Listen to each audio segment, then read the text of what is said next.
Pagkagising ko nga hoy, ako'y nakaramdam ng gutom. Kaya naman pagbaba ko sa kusina ay agad ho ako nagbukas ng rep. At ang akin hong nabungaran ay ang ampalaya. Ay pagkakita ko sa ampalaya, akin ang ginayat na agad. Yan, ganyan. Nilinisan ko lamang ng papaganyan. Tinanggal ko lamang ho ng kutsara yung yung nasa loob ng mga buto. Tsaka yung kanyang mapuputi na diyan sa loob ng ampalaya. Yun lang naman talaga mapait diyan eh. Kaya yun lang ang ating lilinisan. Yan. Patuloy lamang hong lilinisan para hindi masyadong mapait yung ating apalya pagka naluto. Hindi ganyan na. Ganyan. Lang ng kaunti ng kutsara. Pagka naman ng kutsara, ayos na ho yan. Pabalagbag ko na hong ginayat. Yan. Kahit palaalangan yung size, kahit na paiwa-iwarang, ginayat ko na ho ng papaganyan. Bahala na kayo. Paki-comment naman kung nasaan kayo, kung nakarating kayo sa video na to. Paki-comment naman kung taga saan ka. Tapos, paki-like and share mo naman itong ating video na ito kung gusto mo itong ating ginagawa na ito. Kahit yan. Inilapag na ang bawang.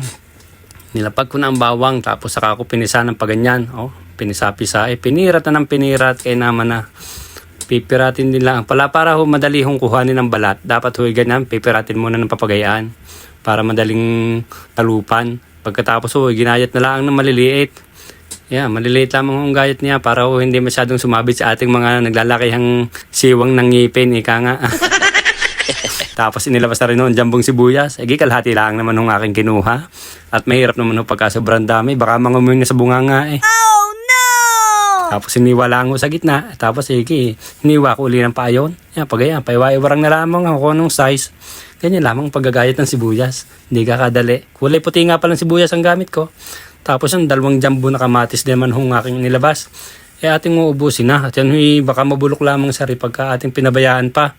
Tapos tatanggalin lamang natin yung pinakabuto nila sa loob yun. Pinakakatawan na yun. Matigas yan baka sumabit lang sa ngipin. Mahirap to brusin niya. Pagka sumabit sa ngipin, baka sumakit pang ngipin natin doon. Pagkatapos ginayat ko lamang ng papaganyan. Hindi ayos din nga. Kayo ganyan din magayat ng kamatis. Ayan. Tapos yun naman ng ating apalya, nilagyan natin ng asin. Tapos ating lalamasin naman yan pagka ating nilagyan ng asin para siguradong mawawala yung pait. Ayan. Nilamas ko. Ako naman yung naghugas ng kamay bago ko lamasin niyan. Baka sabihin naman ninyo marumi yung aking kamay. Yan nilamas ko na yan ng nilamas. Sa galing kong maglamas eh. Pagkatapos, atin ng babanlawan. Hindi ko na lang sinabon. Hindi naman talaga sinasabon yan eh. Yan, magpainit na ng kawali, mantika, tapos inilagay na ang bawang. Sunod-sunod na sila diyan. Sunod sa bawang, sibuyas.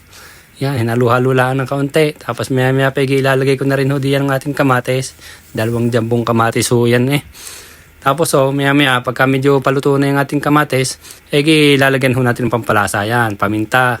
Lagyan natin ng paminta, tapos bechin. Ganyan lang. Lalagyan naman talaga ng bechin yan eh.